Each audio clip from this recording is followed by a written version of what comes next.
안녕하세요. 핑크팬더 이재범입니다. 오늘은 자산 불평등에서 주택의 역할입니다. 오민준 국토연구원께서 만든 자료입니다. 중요한 내용만 스킵식으로 한번 보도록 하겠습니다.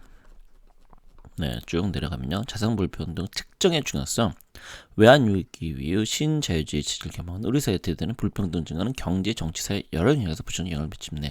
실제로 그렇죠. 근데 이거는 우리나라뿐만 아니라 전 세계적인 현재 현상인 듯합니다. 어떻게 보면은 밀레니엄 새천년 되면서 2000년을 들어가면서 이제 2020년이다 보니까 새로운 세기를 가는 그런 과정 중의 일부가 아닐까라는 개인적인 생각도 솔직히 갖고 있습니다. 이런 것들은 넘어가고요. 자산 불평등이 소득 불평등만큼 중요하거든요. 그런데도 그동안은 주로 이제 소득에 따라서 소득을 많이 버냐 적게 버냐 요구에서 좀 포커스를 갖고 있었는데, 그것뿐만 아니라 우리가 이제 자산에 따른 그런 불평등도 좀 이야기가 되어야 하지 않겠냐라는 게 이 보고서의 내용입니다. 그래서 우리나라에도 고도 성장기에 높은 투자율, 재벌의 경제적 집중, 자산 가격 인플레이션 등에 인해서 불평등에서 자산의 역할이 증가하고 있습니다. 특히 거주주택 자산과 부동산 자산의 격차가 증가하고 있습니다. 그러니까 그동안은 이제 인플레이션이 발생하고 여러 가지로 이제 계속해서 경제 성장이 이루다 보니까 그에 따라서 사실 자산이 좀 부족하다라고 하더라도 소득으로 인해서 어쨌든 그걸로 내가 그래도 만족한다라는 것들이 있는데, 한국도 이제 경제 성장률이 좀 줄고 이러다 보니까 소득도 예전만큼 버는 길이 쉽지 않다 보니 그로 인해서 이 자산 가격의 격차가 더 크게 느껴지는 거죠. 그러다 보니까 사람들이 이 도대체 이거를 벌어서 할 수 있겠냐 이런 얘기도 사실 나오고요. 그러다 보니까 자산을 오히려 집중하는 게 더 커지는 게 아닌가 이런 생각도 할 수 있겠습니다. 우리나라의 소득 불평등은 대체로 감소하는 반면 자산 불평등은 심화하고 있다라고 되어 있습니다. 그러니까 진위 개수는 것은 이제 얼마나 되느냐인데요. 결국에는 이 진위 개수가 줄어들면서 그로 인해서 이제 소득가 이제 말 그대로 많이 버는 사람과 적게 버는 사람이 그 차이가 점점점 줄어들고 있지만, 그에 반해서 자산, 그러니까 말 그대로 서울 같은 경우도 그냥 빌라, 그리고 강남의 제일 비싼 아파트 이런 데 보면은 예전에 비해서 그 차이가 10배도 넘게 벌어졌거든요.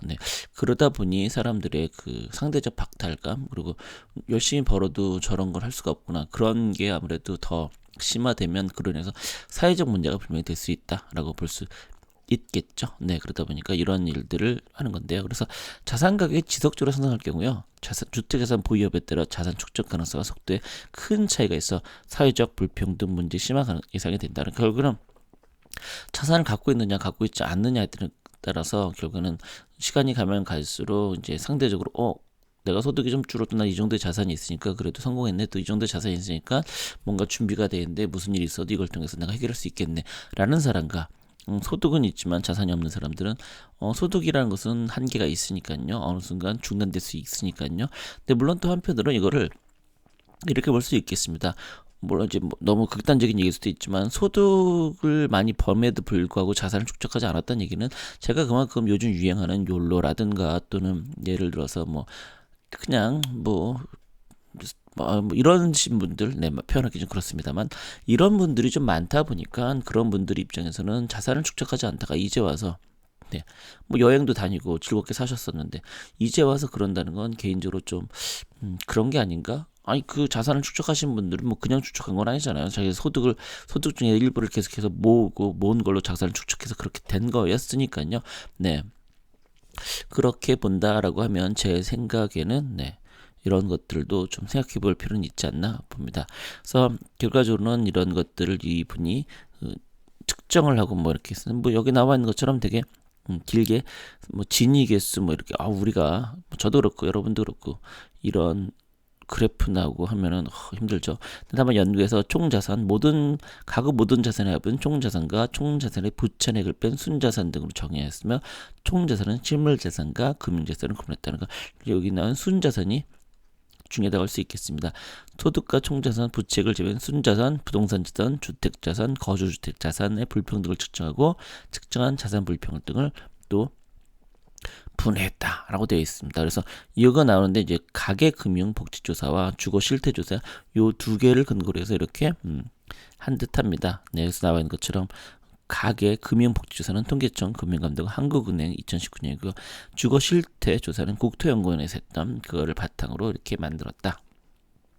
그래서 2018년 주거실태조사에 따르면 우리나라 총자산은 평균은 2억 5천만 원. 네, 2018년에 총 부채는 2,900만 원, 순자산은 그래서 2억 2,700만 원 정도 된다. 이렇게 볼 수 있겠습니다. 그래서 전체적으로 여러분들 이걸 근거로 해서 나는 어느 정도 수준인가 네, 보시면 될 것 같습니다. 자산 불평등은 소득 불평등보다 자산 불평등도 주택 등 부동산 자산의 불평등가 더 크다. 그러니까 결과적으로는 소득보다는 부동산에 따른 이런 자산 불평등이 더 크다라고 보시면 될 듯합니다. 주택 보유업에 따른 불평등도 차이는 부동산, 주택 자산에 크게 나타나고 자가주택이 아닌 주택에 거주하는 경우에 자산 불평등은 상당히 큰. 네, 이렇게 결국은 자기가 주택을 갖고 있느냐, 갖고 있지 않느냐에 따라서 사실은 이 자산 불평등이라는 게 어떻게 보면 상대적인 거거든요. 나는 이 정도인데 쟤는 저 정도. 와, 쟤는 저렇게. 와, 저는 저건 저 10억이 올랐어. 내 거는 기껏해야 뭐 5천만 원 올랐는데 뭐 이런 것들에 따른 말 그대로 상대적인 것이다 라는 게 개인적인 생각이긴 합니다. 네, 주택 보유 가구를 1주택자와 다주택으로 구분했을 때 다주택 집단의 자산 불평등도가 1주택 집단의 자산 불평등보다 다소 낮은 뭐 어떻게 보면 당연하죠. 주택 보유가 기준 다주택자는 약 7.87%다. 그러니까 집이 많이 있으니까 그런 일이 되는 거죠. 소득 계층별 자산 불평등을 살펴보면 소득이 가장 낮은 집단의 자산 불평등 0.63으로 높으면 소득이 가장 높은 집단의 자산 불평등 0.43으로 낮은. 뭐 이거는 또 당연합니다. 소득이 높으면 그만큼 그 높은 소득 중에 일부를 당연히 자산을 취득하려고 노력하고요. 소득이 낮으면 그러고 싶어도 그럴 수 있는 여력이 안 되니까 못 하는 거고. 네. 그다음에 자산 불평등은 수도권에 거주하는 경우가 비수도권보다 높게 나타났다. 네. 최근에 서울에 이런 자산 가격이 부동산이 엄청 올랐으니까요. 연령대를 보면 230대 자산 불평등가 높고 4050 세대 60대 이상의 자산 불평등은 유사함. 아무래도 뭐 2030 세대들은 이제 소득이 많지 않으니까 또 그 중에서도 소득이 많은 또 이런 분들이 있죠. 뭐 대기업을 다닌다든가 뭐 전문 직종인다든가 이런 분들은 그만큼 더 자산을 취득할 수 있었고 그 취득한 걸로 해서 상승하다 보니까 그렇게 되었다라고 봅니다. 그래서 자산 불평등과 소득 불평등보다 크며 주택, 부동산, 자산 불평등가 더 크다. 주택 보유에 대해 불평등도 부동산 자산에 크게 나타나고 주택 미보유 가구의 자산 불평등도는 상당히 크다. 뭐 결국에는 이제 어떻게 보면 이 보고서 자체가 뭐 서울 가격이 워낙 부동산 아파트 가격이 오르다 보니까 그에 따른 이제 심화 불평등 심화 그거에서 포커스를 아이디어를 갖고 만든 게 아닌가라고 생각을 합니다. 그래서 뭐 밑에 있는 것들은 뭐 좀 더 뭐 해봤자 뭐 같을만 반복이지 않을까라는 개인적인 생각하고요. 무주택자 유택 집단과 불평등이 자산 불평등이 크게 기여한다. 네. 이건 집이 많을수록 당연히 자산이 많아지니 그런 일이 벌어지고 수도권 거주업에 따라서 당연히 더 벌어지겠죠. 네, 전체적으로 뭐 그런 일이 벌어진다라고 하는 건 너무 당연한 겁니다. 그래서 결론적으로 뭐 다주택자 이때는 자산 불평등 결국에는 이런 것들이 자산이 그렇게 늘어났는데 집을 많이 갖고 있으면 그들은 더 부자인 거 아니야. 나는 그 집 하나 못 갖고 있는데 이런 상대적인 박탈감 그러다 보니까 더 다주택자들을 약간 뭐 적폐를 본다든가 좀 나쁜 쪽으로 가는 게 아닌가 생각은 듭니다. 네, 그래서 결과적으로는 꾸준해츠, 역유자, 설파, 네, 개발도상국, 뭐 자본의 가치 상승이 높을수록 그러니까 실제로 뭐 소득과 자산에 보면 시간이 지날수록 사실은 소득 분야 자산의 그 증가가 더 크다는 게 이제 피케티가 그런 식으로 해서 몇 년 전에 센세이션을 일으켰었죠. 네, 그런 다음에 외환위기 이후에도 뭐 신세대로 되는 자유경쟁 이제 평생 직장 사라지게 되었죠. 그다음에 자산 가격이 그 이후로 본격적으로 사실 상승을 했습니다. 그래서 최근 몇 년을 본다라고 하더라도 그 주택 보유 여부에 따라서 자산이 많이 늘어나고 적게 늘어나고 이렇게 되어 있다 보니까 그 인해서 어떻게 보면은 이를 전략적으로 좀 이용한 것도 없잖아 있는 듯하고요. 또 그러다 보니까 더욱더 사람들이 거의 부흥한 사람들도 좀 있는 듯하고요. 뭐 이런 것들은 좀 인정할 건 인정하고 시정할 건 시정하는 게 맞지 않나 생각이 듭니다. 그래서 시사점 주택 보유가 자산 불편의 기여가 크다.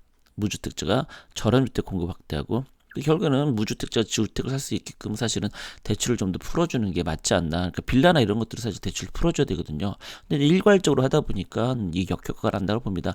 그러니까 빌라 같은 건 대출을 풀어서 저소득층이 그렇게 그런 거라도 살 수 있게끔 좀 열어놔야죠.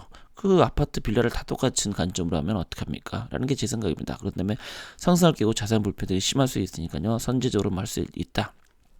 뭐 당연한 말입니다. 블라블라 뭐 이렇게 된다고 할 수 있죠. 전체적으로 그래서 결국에는 자산 불평등이라는 것은 현재 최근 2, 3년간 놓고 볼 때 서울 아파트 가격이 워낙 오르다 보니까 소득보다는 그러니까 소득을 많이 버는 사람들도 그러니까 소득이 뭐 1억, 2억 버는 사람들도 아니 무슨 내가 1년 동안 이렇게 해서 전문 직종 밀어서 1, 2억 벌었는데 아니 나보다 못한 놈이 저 아파트 하나 샀더니 갑자기 뭐 1, 2년 만에 뭐 5억 10억을 벌어? 와, 이런 것들이 현재 벌어지고 있는 일들이다 보니까 그로 인한 그 사회적 갈등이 더 심해질 수 있다. 그래서 그런 것들을 얘기한 보고서다라고 보시면 될 듯합니다. 자, 여러분 그럼 함께 해주셔서 고맙습니다.